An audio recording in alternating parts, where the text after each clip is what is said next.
2. Making of Pakistan.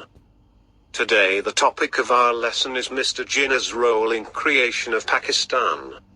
Explained by Saeed Al-Jan, teacher at Pakistan International School, Doha. Mr. Jinnah's initial life. Dear students, the person who changed the destiny of the Muslims of the subcontinent was no one else but Muhammad Ali Jinnah, who compelled the British, as well as the Hindus, to partition India. He was born on 25th of December 1876 in Karachi. His father was a merchant. He got his early education at home, but at the age of 10, he was sent to Sindh Madrasat Islam High School, Karachi. After passing his matriculation, he went to London for higher education and joined Lincoln's Inn College to get the education of law. After his completion of education in England, he returned to Bombay in 1896 and started practicing law. Mr. Jinnah's political life. Dear students, Mr. Jinnah's political career started in 1906, when he participated in the session of the Congress, to be held at Bombay, as a Muslim representative, but later on their persuasion of Maulana Muhammad Ali Johar and Syed Wazir Hasan, he also joined All India Muslim League in 1930. He was great advocate of Hindu-Muslim unity, but in 1920, however, Mr. Jinnah resigned from the Congress when it agreed to follow a campaign of satyagraha, which he regarded as a political anarchy. His intellectual politics eradicated the British colonialism from subcontinent. When Pakistan came into being, he was appointed as the first Governor-General of Pakistan. Dear students, our beloved leader died on 11th of September 1948 in Karachi, and was buried there. Services rendered by Mr. Jinnah. Dear students, under the Lucknow Pact, Muhammad Ali Jinnah united both the nations of India, Hindus and Muslims, in 1916, and won the right of separate electorates for the Muslims and got the title of the Ambassador of Peace. Mr. Jinnah, along with Hindu leader Gokul, demanded new constitutional reforms in India in 1913. Again in 1919, his efforts for the Montagu-Chelmsford for reforms were of the great significance. In 1919, Sir Sidney Rowlatt got an act passed.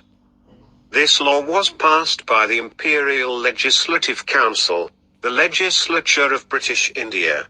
The Rowlatt Act allowed certain political cases to be tried without trial, and permitted internment of suspects without trial.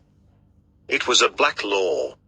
Under this law, the administration was given unlimited power, and the civil rights were trodden upon. Mr. Jinnah raised his voice against it.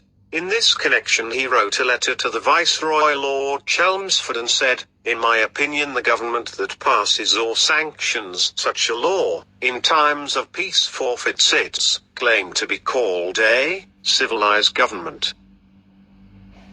In Delhi proposals in 1927, Mr. Jinnah withdrew the right of separate electorate and gave an indication to cooperate with the Congress, but this offer could not be fulfilled. When Nehru Report was published on 10th of August, 1928, for the future Constitution of India, this report was drafted by Motilal Nehru. That's why it was called as Nehru Report. Mr. Jinnah rejected Nehru Report and presented some amendments to that report in 1929, which in history is known as Jinnah's 14 points, which determine the goal of the Indian Muslims.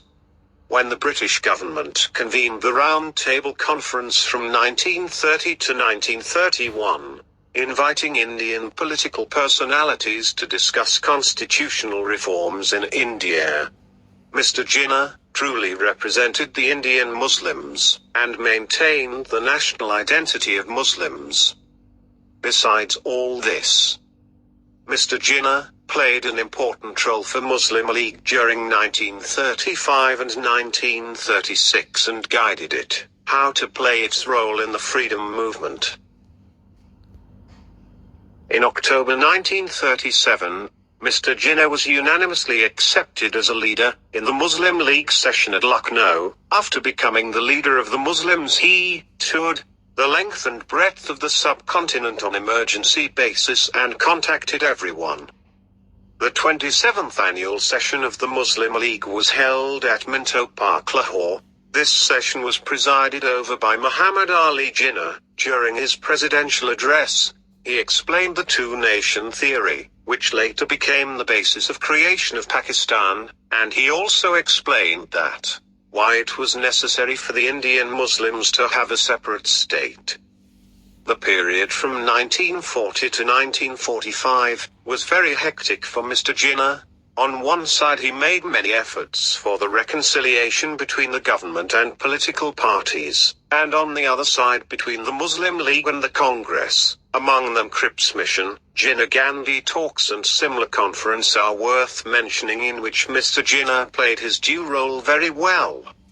Dear students, at last it was the fruit of the efforts of Mr. Jinnah that Muslim League met with success in 1945-46 election. He made all the conspiracies of Hindus and the British and unsuccessful, and at last Lord Mountbatten announced 3rd June Plan 1947, in which it was promised that Pakistan will come into being on 14th of August 1947.